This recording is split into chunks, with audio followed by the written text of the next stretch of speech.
ಕ್ಯಾತಮಾರನಹಳ್ಳಿಯ ಗ್ರಾಮಸ್ಥರೆಲ್ಲರೂ ವಿಶೇಷವಾಗಿ ಅದ್ದೂರಿಯಾಗಿ ಹಬ್ಬದ ಆಚರಣೆಯನ್ನ ಮಾಡ್ತಾ ಇರತಕ್ಕಂಥದ್ದು. ವಿಶೇಷವಾಗಿ ವೇಷಭೂಷಣಗಳನ್ನ ಹಾಕೊಂಡು ಬಂದಿದ್ದಾರೆ. ನಮ್ಮ ಹಿರಿಯರು ಏನ್ ಮಾಡಿರ್ತಾರೆ ಅದನ್ನ ನಾವು ಮುಂದುವರ್ಸ್ಕೊ ಹೋಗ್ತಿದ್ದೀವಿ. ನಮ್ಮ ಹಿಂದುತ್ವ ಪಾರಂಪರೆ ಏನು ಬಿಟ್ಕೊಡ್ಬಾರ್ದು.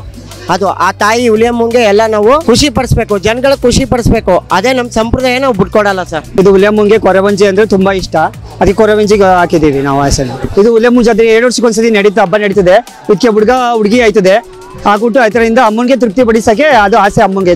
ತಲಾಂತರದಿಂದ ಇವ್ರು ಪೂಜೆ ಮಾಡ್ಕೊಂಡು ಬರ್ತಿದ್ವಿ. 2 ವರ್ಷ ಇವ್ರು ಸರಿದಿ ಇರ್ತದೆ, ಮತ್ತೆ 2 ವರ್ಷ ನಮ್ಮ ಸರಿದಿ ಇರ್ತದೆ. ಅಲ್ಲಿ ಮಾಸೂರು ಬೆಟ್ಟಕ್ಕೆ ಹೋಗಿ ಬಂದ ಮೇಲೆ ಇಲ್ಲಿ ಹಬ್ಬ ಶುರು ಆಗ್ತದೆ. ಅವ್ರ ವೇಷಭೂಷಣ ಅಂದ್ರೆ ಕೆಲವರು ಅರ್ಕೆ ಹೊತ್ಕೊಂಡಿರ್ತಾರೆ. ನಾವು ಗಂಡನ್ನ ಇರೋ ಹುಡುಗರು ಹುಡುಗಿ ಟೈಪ್ ಮಾಡ್ಕೋ ಆ ರೀತಿ ಒಂದು ಅರ್ಕೆ ಹೊತ್ಕೋತಾರೆ. ಮೈಸೂರಿನ ಕ್ಯಾತಮಾರನಹಳ್ಳಿ ಹಳ್ಳಿಯಲ್ಲಿ ವಿಶೇಷವಾಗಿ ಗ್ರಾಮದ ಹಬ್ಬ ನಡೀತಾ ಇದ್ದು ಬರೋಬ್ಬರಿ 9 ದಿನಗಳ ನಡೆಯುವಂತಹ ಗ್ರಾಮದ ಹಬ್ಬಕ್ಕೆ ಜನಗಳು ವಿಶೇಷವಾಗಿ ಹೆಚ್ಚಾಗಿ ಸೇರಿರೋದನ್ನ ನಾವು ಕಾಣ್ತಾ ಇದ್ದೀವಿ. ಇವತ್ತು ನಾವು ಗಮನಿಸಬಹುದು ಕ್ಯಾತಮಾರನಹಳ್ಳಿಯ ಗ್ರಾಮಸ್ಥರೆಲ್ಲರೂ ವಿಶೇಷವಾಗಿ ಅದ್ದೂರಿಯಾಗಿ ಹಬ್ಬದ ಆಚರಣೆಯನ್ನ ಮಾಡ್ತಾ ಇರತಕ್ಕಂಥದ್ದು. ಬರೋಬ್ಬರಿ 9 ದಿನಗಳ ಕಾಲ ನಡೆಯುವಂತಹ ಹಬ್ಬಕ್ಕೆ ಇವತ್ತು ವಿಶೇಷವಾಗಿ ವೇಷಭೂಷಣಗಳನ್ನು ಹಾಕೊಂಡು ಬಂದಿರೋದನ್ನು ಕೂಡ ನಾವು ಕಾಣ್ತಾ ಇದ್ದೀವಿ. ವಿಶೇಷವಾಗಿ 9 ದಿನ ನಡೆಯುವ ಹಬ್ಬದಲ್ಲಿ ಪ್ರತಿನಿತ್ಯ ಕೂಡ ಬೇರೆ ಬೇರೆ ವಿಧಾನದಾದಂತಹ ಬಟ್ಟೆಗಳನ್ನು ಹಾಕೊಳ್ಳೋದು ಮತ್ತು ಬೇರೆ ಬೇರೆ ರೀತಿಯಾದ ವೇಷಭೂಷಣಗಳನ್ನು ಹಾಕೊಳ್ಳೋದು ಇಲ್ಲಿಯ ಒಂದು ವಿಶೇಷವಾದ ಧಾರ್ಮಿಕ ನಂಬಿಕೆ ಆಗಿದೆ. ಅದೇ ನಿಟ್ಟಿನಲ್ಲಿ ಈ ವಾರವೂ ಅಂದ್ರೆ ಈ ವರ್ಷವೂ ಕೂಡ ಈ ಒಂದು ವೇಷಭೂಷಣಗಳನ್ನ ಹಾಕಿಕೊಂಡಿರೋದನ್ನು ಕೂಡ ನಾವು ಕಾಣ್ತಾ ಇದೀವಿ. ಒಂದೆಡೆ ಗಂಡುಗಳೆಲ್ಲರೂ ಹೆಣ್ಣಿನ ವೇಷಭೂಷಣವನ್ನ ಹಾಕೊಂಡಿದ್ರೆ, ಇನ್ನು ಕೆಲವರು ಕಾಡು ಅಂದ್ರೆ ಕಾಡು ಮನುಷ್ಯರ ವೇಷಭೂಷಣದಲ್ಲಿ ಈ ಬಾರಿ ಒಂದು ವಿಶೇಷವಾದ ಬಟ್ಟೆ ಉಡುಪುಗಳನ್ನ ಧರಿಸ್ಕೊಂಡಿರೋದನ್ನು ಕೂಡ ನಾವು ಕಾಣ್ತಾ ಇದೀವಿ. ಚಿಕ್ಕ ಮಕ್ಕಳಿಗೆ ಏನೋ ಧಾರ್ಮಿಕ ಇತಿಹಾಸ ಪುರುಷರಾಗಿರ್ಬೋದು ಅಥವಾ ಹಿಂದೆ ಕೃಷ್ಣನ ರಾಮನ ಕಾಲದಲ್ಲಿದ್ದಂತಹ ವೇಷಭೂಷಣಗಳನ್ನ ಹಾಕ್ಸಿದ್ರೆ, ದೊಡ್ಡವರೆಲ್ಲರೂ ಕೂಡ ಅವರದೇ ಆದಂತಹ ರೀತಿಯಲ್ಲಿ ಬೇರೆ ಬೇರೆ ರೀತಿಯಾದ ವೇಷಭೂಷಣಗಳನ್ನ ಹಾಕಿರೋದನ್ನು ಕೂಡ ನಾವು ಕಾಣ್ತಾ ಇದೀವಿ. ಸದ್ಯ ನನ್ನೊಟ್ಟಿಗೆ ಮಾತನಾಡೋದಕ್ಕೆ ಗ್ರಾಮಸ್ಥರಿದ್ದಾರೆ, ಬೇರೆ ಬೇರೆ ವೇಷಭೂಷಣಗಳನ್ನ ಹಾಕಿರುವ ಗ್ರಾಮಸ್ಥರಿದ್ದಾರೆ. ಅವ್ರನ್ನ ಮಾತಾಡ್ಸೋಣ, ಏನ್ ಹೇಳ್ತಾರೆ ಹಬ್ಬದ ಬಗ್ಗೆ ಕೇಳ್ತಾ ಹೋಗೋಣ. ಸರ್ ಮೊದಲನೇದಾಗಿ ಇವತ್ತು ವಿಶೇಷವಾಗಿ ಬೇರೆ ಬೇರೆ ವೇಷಭೂಷಣಗಳನ್ನ ಹಾಕಿದಿರಾ, ಗಂಡಸರೆಲ್ಲ ಹೆಣ್ಣು ಮಕ್ಕಳ ವೇಷಭೂಷಣಗಳನ್ನ ಹಾಕಿದ್ರ, ಏನ್ ವಿಶೇಷ ಸರ್? ಇದೇನಂದ್ರೆ ಐತಿಹಾಸಿಕ ಪರಂಪರೆ. ನಮ್ಮ ಹಿರಿಯರು ಏನ್ ಮಾಡಿರ್ತಾರೆ ಅದನ್ನ ನಾವು ಮುಂದುವರ್ಸ್ಕೊ ಹೋಗ್ತಿದ್ದೀವಿ. ಪ್ರೆಸೆಂಟ್ ಏನಂತ ಹೇಳ್ಬೇಕು ಅಂದ್ರೆ, ಯಾರ್ಯಾರು ಹೊಸದಾಗಿ ಡ್ರೆಸ್ಗಳು ಇದು ಮಾಡ್ತಾರೆ, ಹೊಸದಾಗಿ ಬಂದು ಕಲೆಗಳನ್ನ ಎಲ್ಲರೂ ಹಳೆಯದಿಂದ ಈಗ ಹೊಸದಾಗಿ ಎಲ್ಲರೂ ಅದನ್ನ ರೂಢಿಸ್ಕೋಬೇಕು. ಈಗ ಮುಂದಿನ ಪೀಳಿಗೆಯಲ್ಲಿ ಏನೇನು ಮಾಡಬೇಕು ಅಂತಿದ್ರೆ ಅವರು ಹಳೆಯದ ಹಿರಿಯರನ್ನ ಅನುಪಾಲಿಸ್ಬೇಕು. ಅದನ್ನ ಮಾತ್ರ ಕೇಳ್ಕೊತೀವಿ. ಈಗ ಹಬ್ಬ ಇಷ್ಟು ದಿನದಿಂದ ನಡೀತಾ ಇದೆ, 9 ದಿನ ನಡೆಯುತ್ತೆ ಅಂತ ಹೇಳಿದ್ದಾರೆ. ಏನೇನೆಲ್ಲ ನಡೀತೆ ಇವತ್ತಾದ್ಮೇಲೆ ನಾಳೆ ಏನೇನಿರುತ್ತೆ ಅಂತ? ನಾಳೆ ಹುಲಿ ಆಡೋದಿರುತ್ತೆ, ಎಲ್ಲ ವೇಷಭೂಷಣಗಳಲ್ಲಿ ಹುಲಿ ಆಡ್ತಾರೆ. ಇನ್ನೊಂದು ಕುಸ್ತಿ ಪಟು ಇರುತ್ತೆ, ಕುಸ್ತಿ ಆಡ್ತಾರೆ ಎಲ್ಲರೂ. ಸರ್ ಮಕ್ಕಳುಗಳಿಗೂ ಕೂಡ ವಿಶೇಷವಾಗಿ ಶ್ರೀರಾಮನ ಗೆಟಪ್, ಸೀತಾಮಾತೆ ಗೆಟಪ್ಗಳೆಲ್ಲ ಹಾಕಿ ಬೇರೆ ಬೇರೆ ವೇಷಭೂಷಣಗಳು ಹಾಕಿದ್ರ, ಮಕ್ಕಳಿಗೂ ಹಾಕೋ ವಿಶೇಷ ಏನು ಅಂತ? ಅದು ಖುಷಿ ಪಡಿಸ್ಬೇಕು ಜನಗಳನ್ನ ಖುಷಿ ಪಡಿಸಿದಾಗ ಅವರು ಮಕ್ಕಳುಗಳಿಗೂ ಗೊತ್ತಾಗಬೇಕು ನಮ್ಮ ಹಿಂದೂ ಧರ್ಮ ಏನು ಏನು ಯಾವ ಥರ ಅಂತ ಎಲ್ಲ ಗೊತ್ತಾಗಬೇಕು. ನಮ್ಮ ಪಾರಂಪರೆ ನಾವು ಬಿಟ್ಕೊಡ್ಬಾರ್ದು, ಆಯಿತಾ? ನಮ್ಮ ಹಿಂದುತ್ವ ಪಾರಂಪರೆ ಏನು ಬಿಟ್ಕೊಡ್ಬಾರ್ದು. ಅದು ಆ ತಾಯಿ ಹುಲಿಯಮ್ಮಂಗೆ ಎಲ್ಲ ನಾವು ಖುಷಿ ಪಡಿಸ್ಬೇಕು, ಜನಗಳ ಖುಷಿ ಪಡಿಸ್ಬೇಕು. ಅದೇ ನಮ್ಮ ಸಂಪ್ರದಾಯ ನಾವು ಬಿಟ್ಕೊಡಲ್ಲ ಸರ್.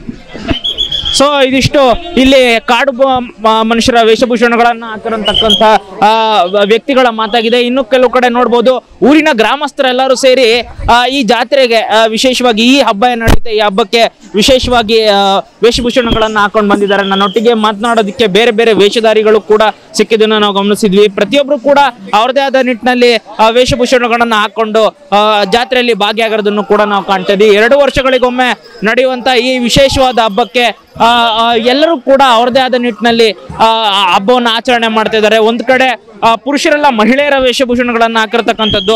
ನನ್ನೊಟ್ಟಿಗೆ ಮಾತನಾಡೋದಕ್ಕೆ ಇನ್ನೊಬ್ರು ವೇಷಭೂಷಣಗಳನ್ನ ಹಾಕೊಂಡಿರೋರು ಇದ್ದಾರೆ, ಅವ್ರನ್ನ ಮಾತಾಡ್ಸೋಣ. ಸರ್ ನಮಸ್ತೆ. ಎಲ್ಲರೂ ಕೂಡ ಬೇರೆ ಬೇರೆ ಗೆಟಪ್ಗಳಲ್ಲಿ ಇದ್ದೀರಾ, ಏನ್ ವಿಶೇಷತೆ? ಇದು ಹುಲಿಯಮ್ಮಂಗೆ ಕೊರವಂಜಿ ಅಂದ್ರೆ ತುಂಬಾ ಇಷ್ಟ, ಅದಕ್ಕೆ ಕೊರವಂಜಿಗೆ ಹಾಕಿದ್ದೀವಿ ನಾವು ಹೆಸರು. ಈಗ ನೀವೊಬ್ಬರೇ ಅಂತಲ್ಲ, ಎಲ್ಲರೂ ಕೂಡ ಗಂಡಸರೆಲ್ಲ ಹೆಣ್ಮಕ್ಳ ವೇಷಭೂಷಣಗಳು ಹಾಕೊಂಡ್ರೆ ಏನ್ ವಿಷಯ? ಇದು ಹುಲಿಯಮ್ಮ ಜಾತ್ರೆ 7 ವರ್ಷಕ್ಕೊಂದ್ಸತಿ ಹಬ್ಬ ನಡೀತದೆ. ಇದಕ್ಕೆ ಹುಡುಗಿ ಆಯ್ತದೆ ಆಗ್ಬಿಟ್ಟು ಅದರಿಂದ ಅಮ್ಮನಿಗೆ ತೃಪ್ತಿ ಪಡಿಸಕ್ಕೆ ಅದು ಆಸೆ ಅಮ್ಮಂಗೆ, ಅದಕ್ಕೋಸ್ಕರ ನಾವು ಆಸೆ ಆಗ್ತೀವಿ. ನಾಳೆನೂ ಕೂಡ ಬೇರೆ ಬೇರೆ ವೇಷ ಹುಲಿ ಆಸೆ ಇದೆ. ಮಧ್ಯಾಹ್ನ 2 ಗಂಟೆಗೆ ಸ್ಟಾರ್ಟ್ ಆಯ್ತದೆ. ಅದು ಒಪ್ಪತ್ತಿ ಇರ್ತಾರೆ ಹಸ್ಕೊಂಡಿದ್ದು, ಅದರಿಂದ ಹುಲಿ ಆಸೆ ಇದೆ. ನಾಳಿದ್ದು ಬಾಯಿ ಬೀಗ ಇದೆ ಬುಧವಾರ. ಇದಿಷ್ಟು ಏನು ಇಲ್ಲಿ ವೇಷಭೂಷಣಗಳನ್ನು ಹಾಕೊಂಡಿರುವಂಥ ಪುರುಷರ ಮಾತಾಗಿರ್ತಕ್ಕಂಥದ್ದು. ಸದ್ಯ ಏನು ಕ್ಯಾತ್ಮಾರನಹಳ್ಳಿಯ ಗ್ರಾಮಸ್ಥರೆಲ್ಲರೂ ಕೂಡ ವಿಶೇಷವಾಗಿ ಈ ಹಬ್ಬವನ್ನು ಆಚರಣೆ ಮಾಡ್ತಾ ಇದ್ದಾರೆ. ಕಳೆದ 9 ದಿನಗಳಿಂದ ನಡೀತಾ ಇರುವಂಥ ಹಬ್ಬ ನಾಳೆ ಮತ್ತು ನಾಳಿದ್ದು ಕೂಡ ನಡೆಯಲಿದ್ದು ಬುಧವಾರ ಕುಸ್ತಿ ಆಡುವ ಮುಖಾಂತರ ಈ ಒಂದು ಕಾರ್ಯಕ್ರಮಕ್ಕೆ ಅಂದ್ರೆ ಈ ಜಾತ್ರೆಗೆ ಅಂತ್ಯ ಸಿಗುತ್ತೆ ಅಂತ ಇಲ್ಲಿ ಗ್ರಾಮಸ್ಥರು ಹೇಳ್ತಾ ಇರ್ತಕ್ಕಂಥದ್ದು. ಕ್ಯಾಮ್ರಾಮನ್ ಪ್ರಜ್ವಲ್ ಜೊತೆ ರವಿಕಿರಣ್, ನನ್ನೂರು, ಮೈಸೂರು. ಅಲ್ಲಿ ಪೂಜಾರರು ಮತ್ತು ಪಿತೃಸಿದ್ಧನ ಕುಟುಂಬ ಮತ್ತು ಕಜ್ಜಾಯಿನಟ್ಟಿ ಕುಟುಂಬ ಅಂತ 2 ಕುಟುಂಬ ಇದೆ. ಕಲಾತಲಾಂತರದಿಂದ ಇವರು ಪೂಜೆ ಮಾಡ್ಕೊಂಡ್ಬರ್ತೀವಿ. 2 ವರ್ಷ ಇವ್ರು ಸರಿದಿ ಇರ್ತದೆ, ಮತ್ತು 2 ವರ್ಷ ನಮ್ಮ ಸರಿದಿ ಇರ್ತದೆ. ಅದು ಇಲ್ಲಿ ಪೂಜಾ ಪದ್ಧತಿ. ಪೂಜಾರ್ತನ ಅರ್ಚಕರು ನಾವೆಲ್ಲ. ಮತ್ತು ಇದು ವಿಶೇಷ ಹಬ್ಬ ಅಂದರೆ 2 ವರ್ಷಕ್ಕೊಂದ್ಸರಿ ನಡೆಯುತ್ತೆ. ಪ್ರತಿ 2 ವರ್ಷಕ್ಕೊಂದ್ಸರಿ ನಡೆಯಲ್ಲ, ಇದು 2 ವರ್ಷಕ್ಕೊಂದ್ಸರಿ ನಡೀತೀವಿ. ಅದು ಶಿವರಾತ್ರಿ ಟೈಮಿಂಗ್ ಮಾಡ್ತೀವಿ. ಮಾರ್ಚ್ ತಿಂಗಳಲ್ಲಿ ನಾವು ಪ್ರಥಮವರೆಗೆ ನಾವು ಫಸ್ಟು ಮಾಸೂರಿನ ಬೆಟ್ಟಕ್ಕೆ ಹೋಗ್ತೀವಿ. ಪರ್ಸೆ ಅಂತ 9 ದಿನ ಹೋಗ್ತೀವಿ. ಅಲ್ಲಿ ಮಾಸೂರಿನ ಬೆಟ್ಟಕ್ಕೆ ಹೋಗಿದ್ದು ಬಂದ ಮೇಲೆ ಇಲ್ಲಿ ಹಬ್ಬ ಶುರುವಾಗ್ತದೆ. ನಾವು ಈ ಅಡಿಕೆ ಮರನ ರಾಮನಗರ ರೋಡಲ್ಲಿ ಅಡಿಕೆ ತೋಟ ಇದೆ, ಅಲ್ಲಿಂದ ತರ್ತೀವಿ. ಅಲ್ಲಿಂದ ತಂದರೆ ನಮ್ಮ ಪ್ರಾರಂಭ ಅಂತ ಇದು ಕಂಕಣ, ದೇವ್ರ ಕಂಕಣ ಕಟ್ತೀವಿ ಅಂತಲೇ ಲೆಕ್ಕ. ಇಲ್ಲಿ ಬಂದು ನಾವು ಅಲ್ಲಿ ಏನು ಮರ ನಾವು ಕಡಿತೀವಿ ಬುಡು ಸಮೇತ ಎಲ್ಲ ನೆಲದ ಮೇಲೆ ಮರಗೆಲ್ಲ ಎಗ್ಲು ಕೊಡ್ತೀವಿ. ಅಲ್ಲಿಂದ ಎಗ್ಲು ಮೇಲೇ ಹಾಕೊಂಡು ಇಲ್ಲಿ ಬಂದೇ ಇಳಿಸೋದು ಅದನ್ನು ಮರನ. ಅವತ್ತು ನಿನ್ನದಿಂದ ಓದ್ಕೊಂಡೇ ಬರ್ತೀವಿ. ಬರ್ತೀವಿ. ಹೆಚ್ಚು ಕಡಿಮೆ ಒಂದು 10 ರಿಂದ 12 ಸಾವಿರ ಜನ ಬರ್ತಾರೆ ಅಲ್ಲಿಂದನೇ ಮೆರವಣಿಗೆಯಲ್ಲಿ. ಪ್ರತಿಯೊಬ್ಬರು ಯಾರನ್ನೂ ಹೋಗಲ್ಲ ನಾವು. ಹಿಂಗೆ ಒಂದೊಂದು ಕಡೆ ಸಾರಿಸ್ತೀವಿ, ಎಲ್ಲ ಸೇರ್ಕೊಂಡ್ಬಿಡ್ತಾರೆ ಅಲ್ಲಿಗೆ.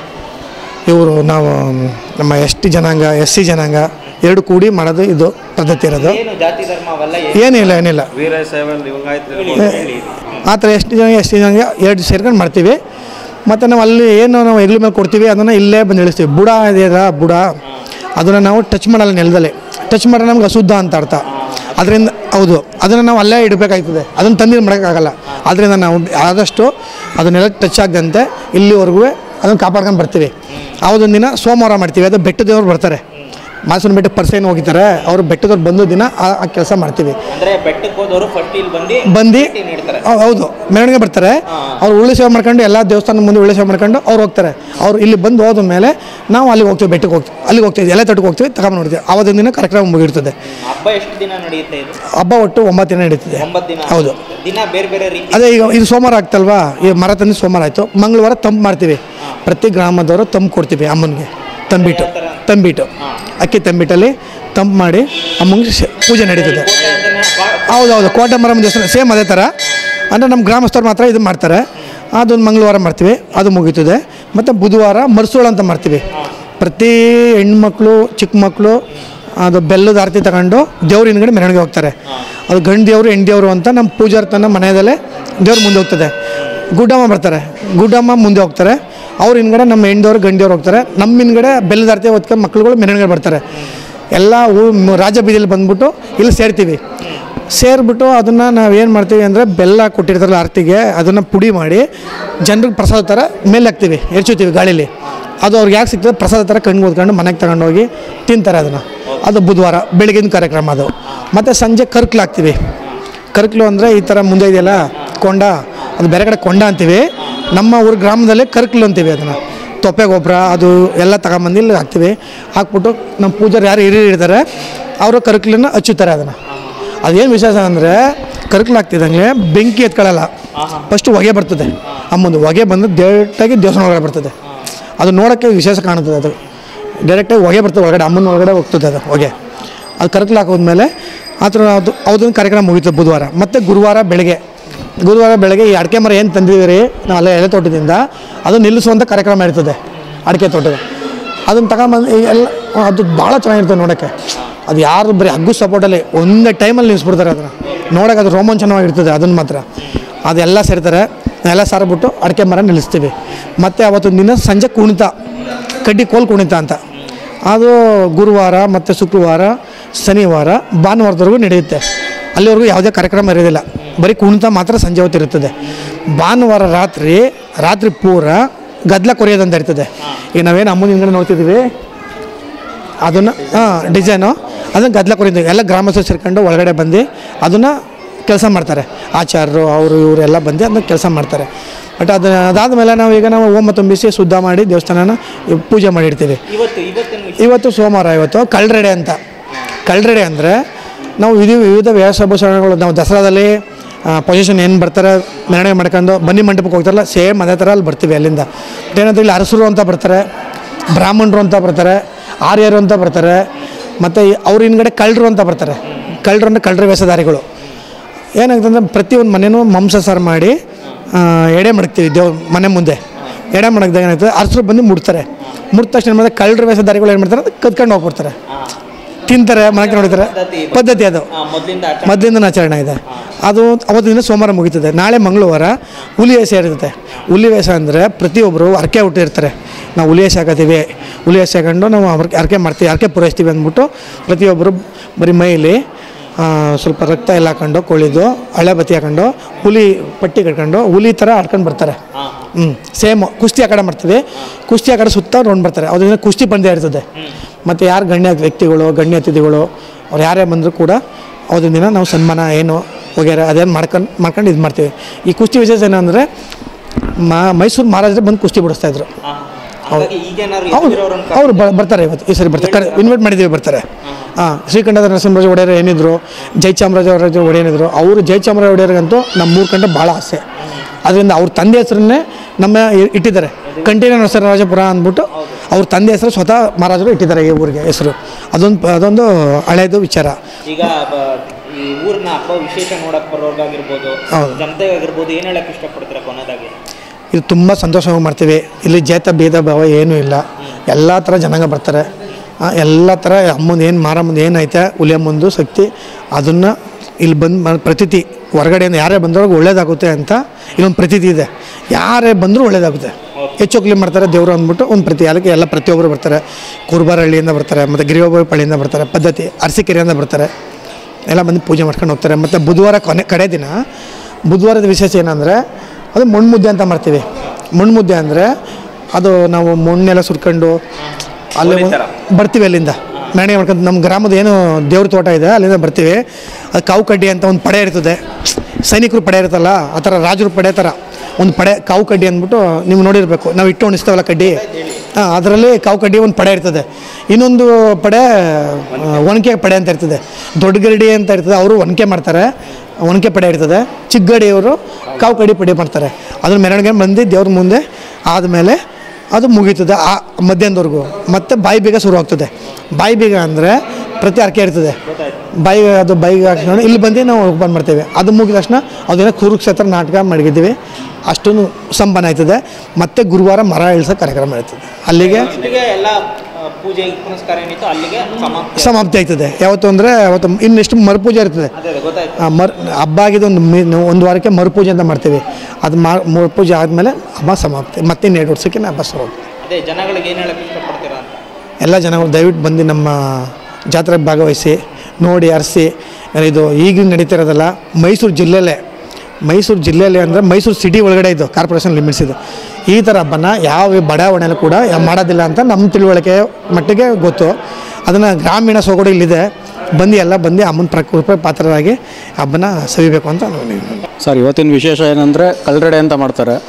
ಯಾಕೆಂದರೆ ಆಗಿನ ಕಾಲದಲ್ಲಿ ಅಗಸ್ತ್ರು ಮತ್ತು ಬ್ರಾಹ್ಮಣರು, ಲಿಂಗಾಯತರು, ಗೌಡ್ರು ಅಂತ ಇದ್ದರು.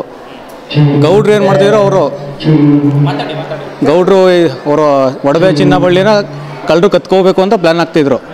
ಆ ವಿಷಯ ದೇವ್ರ ಶಕ್ತಿ ಏನು ಅಂತಂದರೆ ಅದು ಕಳ್ತನ ಮಾಡೋಕ್ಕೆ ಆಗ್ತಿರ್ಲಿಲ್ಲ.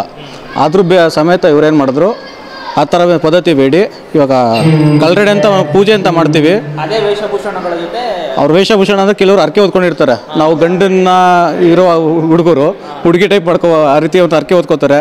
ಅಲ್ಲ ಅವ್ರು ಚಿಕ್ಕ ಏಜಲ್ಲಿ ಏನಾದ್ರು ತೊಂದರೆ ಆಗಿದ್ರೆ ದೊಡ್ಡವರಿದ್ದಾಗ ರೀತಿ ಮಾಡ್ತೀವಿ ಅಂತ ಅವ್ರು ಹರಕೆ ಹೊತ್ಕೋತಾರೆ. ಸುಮಾರು ಜನ ಇಲ್ಲ ಅಂದರೂ ಆಲ್ಮೋಸ್ಟ್ ನಿಮಗೆ ಒಂದು 50ರಿಂದ 100 ಜನ ಆ ರೀತಿ ಬರ್ತಾರೆ. ಕುಣ್ತಾ ಇರುತ್ತೆ ಇಲ್ಲಿ ನಿಮಗೆ, ಹುಲಿ ವೇಷ ಹಾಕೋ ಬರ್ತಾರೆ, ಡ್ಯಾನ್ಸ್ ಆಡ್ಕೊ ಬರ್ತಾರೆ. ಅವ್ರ ವಿಶೇಷವಾದ ಪಾತ್ರಧಾರಿ ಕಾಮಿಡಿ ಇದೆ, ಕಾಮಿಡಿ ಮಾಡ್ಕೊ ಬರ್ತಾರೆ. ಇವತ್ತಿನ ವಿಶೇಷ ಬಂದು ಬಾಳೆ ದಿಂಡಿನ ಅಲಂಕಾರ ಮಾಡಿರೋ ದೇವ್ರನ್ನ, ಬಾಳೆ ದಿಂಡಲ್ಲಿ ಅಲಂಕಾರ ಮಾಡಿರೋ ದೇವ್ರನ್ನ ಇದು ನೈಟ್ ಒಂದು ಸುಮಾರು ಒಂದು 10ರಿಂದ 1 ಗಂಟೆವರೆಗೂ ಅಲಂಕಾರ ಮಾಡ್ತಾರೆ. ಅದನ್ನು ನೈಟ್ ಹೊತ್ತು ಮಾತ್ರ ಮಾಡೋದು, ಯಾಕಂದರೆ ಯಾರೂ ನೋಡಬಾರ್ದು ಅದನ್ನು ಅಂತ.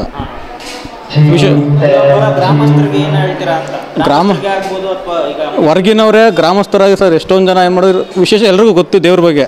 ಆಲ್ಮೋಸ್ಟ್ ಎಲ್ಲ ಜನ ಬರ್ತಾರೆ. ನಾವು ಹೇಳೋದಕ್ಕೆ ಮುಂಚೆ ಅವ್ರಿಗೆಲ್ಲರಿಗೂ ಗೊತ್ತಿದ್ದು. ಕ್ಯಾತ್ಪುರನಹಳ್ಳಿ ಜಾತ್ರೆ ಅಂತ ಅಂದರೆ ಇಡೀ ಹೊರಗಡೆಯಿಂದ ನಿಮಗೆ ಆಲ್ಮೋಸ್ಟ್ ರಿಲೇಟಿವ್ ಜಾಸ್ತಿ ಇದ್ದಾರೆ ಸಿಕ್ಕಾಬಟ್ಟೆ.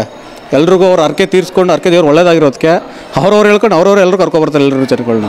ಎಲ್ರಿಗೂ ಒಳ್ಳೇದಾಗಿದೆ. ತಾಯಿ ಆಶೀರ್ವಾದದಿಂದ ಹಬ್ಬ ಏನು ತಂಟೆ ತಕರಾರಿಲ್ಲ ಚೆನ್ನಾಗಿ ನಡೀತಾ ಇದೆ. ಒಳ್ಳೆಯದಾರೆ, ನಮಗೂ ಒಳ್ಳೆಯದು, ಜನಗಳಿಗೂ ಒಳ್ಳೆಯದು. ಇನ್ನು ಸಾಕಷ್ಟು ಜನ ಟಿ ವಿ ಮಾಧ್ಯಮದಿಂದ ನಮ್ಗೆ ತಲುಪಿದ್ರೆ ಇನ್ನೂ ಆಲ್ಮೋಸ್ಟ್ ಜನ ಬರ್ತಾರೆ. ಬಂದಷ್ಟು ದೇವ್ರ ತಾಯಿಗೂ ಖುಷಿ, ಅವ್ರಿಗೂ ಸಂತೃಪ್ತಿ.